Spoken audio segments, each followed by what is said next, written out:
একতরফা সিদ্ধান্ত চাপিয়ে দিতে চায় বলেই যুক্তরাষ্ট্রের সাথে শান্তি আলোচনা সম্ভব নয়, এমন মন্তব্য করেছেন ইরানের পররাষ্ট্র মন্ত্রণালয়ের মুখপাত্র ইসমাইল বাঘেই। এক সাক্ষাৎকারে বলেন, ওয়াশিংটনের মূল সমস্যা অপরপক্ষকে নিজেদের সব শর্ত মেনে নিতে চাপ প্রয়োগ করে তারা। ডোনাল্ড ট্রাম্পের যুদ্ধ চালিয়ে যাওয়ার হুঁশিয়ারির জবাবে পূর্ণ সামরিক ও কূটনৈতিক প্রস্তুতির কথা জানিয়েছেন বাঘেই। সিলন টি রপ্তানিতে শীর্ষে।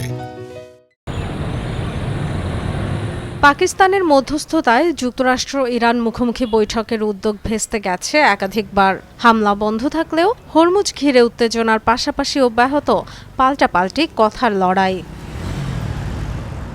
বাস্তবসম্মত প্রস্তাব দিতে পারছে না ইরান। ডোনাল্ড ট্রাম্পের এমন অভিযোগের কড়া জবাব দিয়েছে ইরানের পররাষ্ট্র মন্ত্রণালয়। মুখপাত্র ইসমাইল বাঘেই বলেন, যুক্তরাষ্ট্রের স্বৈরাচারী আচরণই চলমান যুদ্ধবিরতিকে স্থায়ী সমাধানের রূপ দেওয়ার পথে প্রধান বাধা।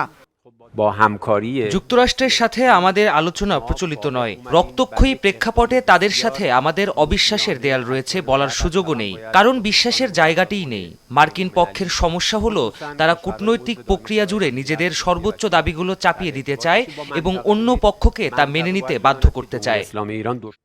ডোনাল্ড ট্রাম্পের ইরানে অভ্যন্তরীণ বিভাজনের দাবির জবাবে সামরিক জোট ন্যাটোর মতবিরোধের প্রসঙ্গ তুলে ধরেন বাঘেই। তেহরানের প্রশাসন পাল্টে দেওয়ার লক্ষ্যে অভিযান শুরু করে উল্টো পেন্টাগনের একের পর এক কর্মকর্তা পরিবর্তন নিয়ে বিদ্রূপ করেন।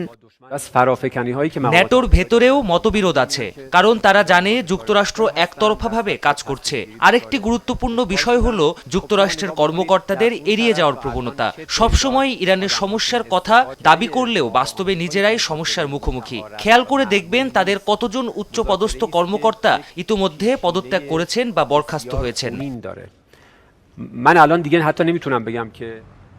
যুদ্ধক্ষেত্রে শত্রুর বিরুদ্ধে কঠোর অবস্থানের পাশাপাশি কূটনৈতিক ও মিডিয়া ফ্রন্টেও প্রস্তুত থাকার বার্তা দিয়েছে তেহরান। প্রতিবেশী দেশগুলো ইরানের শত্রু নয় বলে মন্তব্য করেন বাঘেই। মিত্রদের সঙ্গে ঘনিষ্ঠ যোগাযোগ বজায় রাখার কথাও বলেছেন।